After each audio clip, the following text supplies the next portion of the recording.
যারা একাদশীর ব্রত পালন করে তারা ভগবানের অত্যন্ত প্রিয় হয়ে থাকে। আপনি কি একাদশীর ব্রত পালন করছেন? তো রাধে রাধে, নিতাই গৌর প্রেমানন্দে, হরি বল হরি বল। তো আপনাদের সকলকে স্বাগত জানাচ্ছি আমার এই ছোট্ট আদরের কানাই লালের চ্যানেলে। আজকে আমরা এসেছি এই পৌষ মাসের কৃষ্ণপক্ষী একাদশী সফলা একাদশীর ব্রত মাহাত্ম্য সম্পর্কে জানার জন্য। কি ভুলেছেন ভগবান? সত্যি কি ভগবানের অতি প্রিয় হয়ে থাকে যারা একাদশীর ব্রত পালন করে? তো আজকে চলুন আমরা এই সফলা একাদশী মাহাত্ম্য থেকে শ্রবণ করব।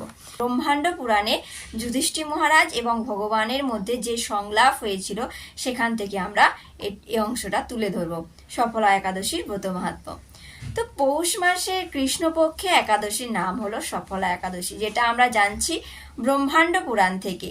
যুধিষ্ঠির মহারাজ ভগবানকে বললেন, হে ভগবান, পৌষ মাসের কৃষ্ণপক্ষী একাদশীর নাম, বিধি ও পূজ্য দেবতার বিষয়ে আমাকে বর্ণনা করুন। শ্রীকৃষ্ণ বললেন, হে মহারাজ, আপনার প্রতি স্নেহবশত সেই ব্রতের কথা বিষয়ে বলছি, আপনি মনোযোগ সহকারে তা শ্রবণ করুন। বহু দান দক্ষিণাযুক্ত যজ্ঞাদির দ্বারা আমি সেরকম সন্তুষ্ট হই না, যেরকম এই ব্রত পালন করলে আমি সন্তুষ্ট হই।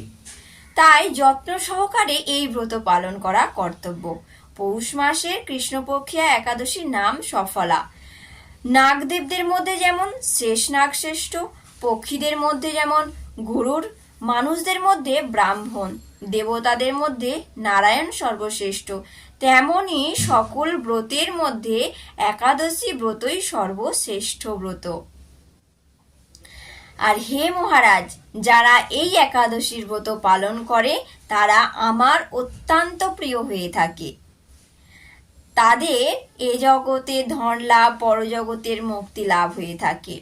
হাজার হাজার বছর তপস্যা করলে যে ফল লাভ হয় না, একমাত্র সফলা একাদশী ব্রত পালন করলে, এই রাত্রি জাগরণ করলে তা অনায়াসে প্রাপ্ত হওয়া যায়। এই বলে ভগবান শ্রীকৃষ্ণ একটা লীলা তুলে ধরলেন বা লীলা মাহাত্ম্য তুলে ধরলেন, সেটা আমরা একটু শ্রবণ করে নিই। মহেশমতি নগরে এক রাজা ছিল। তিনি ছিলেন ধার্মিক এবং প্রসিদ্ধ। চম্পাবতী নগরে তিনি বাস করতেন। রাজার 4 পুত্র ছিল, কিন্তু তার জ্যেষ্ঠ পুত্র লুম্ভক সর্বদা পাপাচারী ছিলেন। পরস্ত্রী গমন, মদ্যপান প্রভৃতি অসৎ কাজে তিনি রত ছিলেন। পুত্রের এই আচরণে ক্রুদ্ধ হয়ে রাজা তাকে রাজ্য থেকে বার করে দিল। স্ত্রী, পুত্র, পিতা, মাতা, আত্মীয় স্বজন সকলেই তাকে পরিত্যাগ করলো। পরিত্যাগ করার ফলে সে গভীর বনে প্রবেশ করলো। সেখানে কখনো জীব হত্যা, আবার কখনো চুরি করে জীবন যাপন করতে লাগলো। কিছুদিন পরে একদিন সে নিজের নগরেতেই চুরি করার জন্য ধরা পড়েছিল, কিন্তু রাজার পুত্র হওয়ার জন্য তাকে সকলেই ছেড়ে দিল। যেহেতু রাজার পুত্র এবং রাজা খুবই ভালো ধার্মিক রয়েছেন, সেই জন্য সেই প্রহরীরা তাকে ছেড়ে দিল। পুনরায় সে বনে ফিরে গেল। গিয়ে আবার সে জীব হত্যা এবং ফলমূল আহার করে দিন যাপন করতে লাগলো। এই বনে খুব পুরানো বহু বছর ধরে পুরানো এক অশ্বত্থ বৃক্ষ ছিল। সেখানে ভগবান শ্রী বাসুদেব বিরাজমান ছিলেন। সেই বটবৃক্ষে দেবতত্ত্ব প্রাপ্ত হয়েছিল। সেই বটবৃক্ষ তলে পাপ বুদ্ধি লুম্ভক বসবাস করতে লাগলো। বহুদিন পর তার পূর্বজন্মের কোনো পুণ্যের ফল ছিল হয়তো, সেই জন্য পৌষ মাসের দশমীর দিন কেবলমাত্র ফল আহার করে দিন অতিবাহিত করলো। কিন্তু রাত্রিতে অসহ্য শীতের প্রকোপে তার মৃতপ্রায় হয়ে জীবন যাপন করতে লাগলো। খুব কষ্টের মধ্যে সে তার জীবনটা যাপন করতে লাগলো ওই দশমীর দিন। তার পরের দিন কি হলো? পরের দিন একাদশী। সূর্যোদয় হলে সে অচেতন হয়ে পড়ে রইল।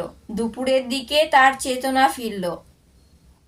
ক্ষুধা নিবারণের জন্য সে অতি কষ্টে কিছু ফল সংগ্রহ করলো।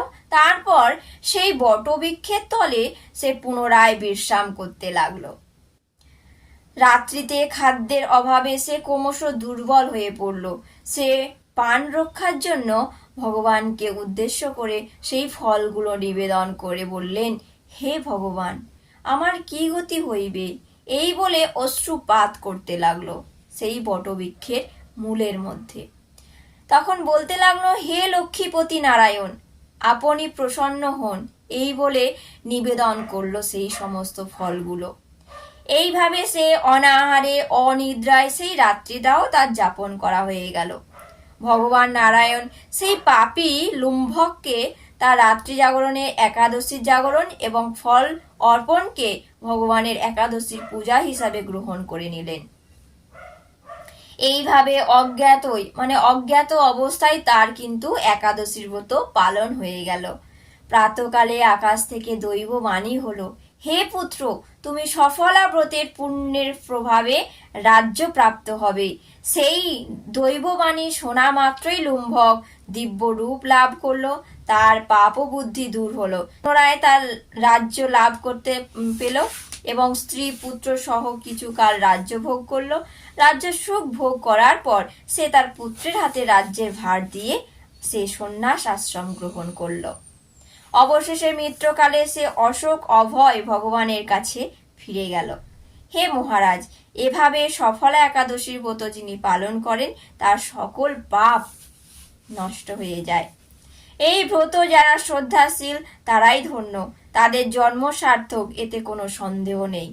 এই ব্রত যদি আমরা মনোযোগ সহকারে পাঠ করি ও শ্রবণ করি তাহলে মানুষের রাজসূয় যজ্ঞের ফল লাভ হয়ে থাকে।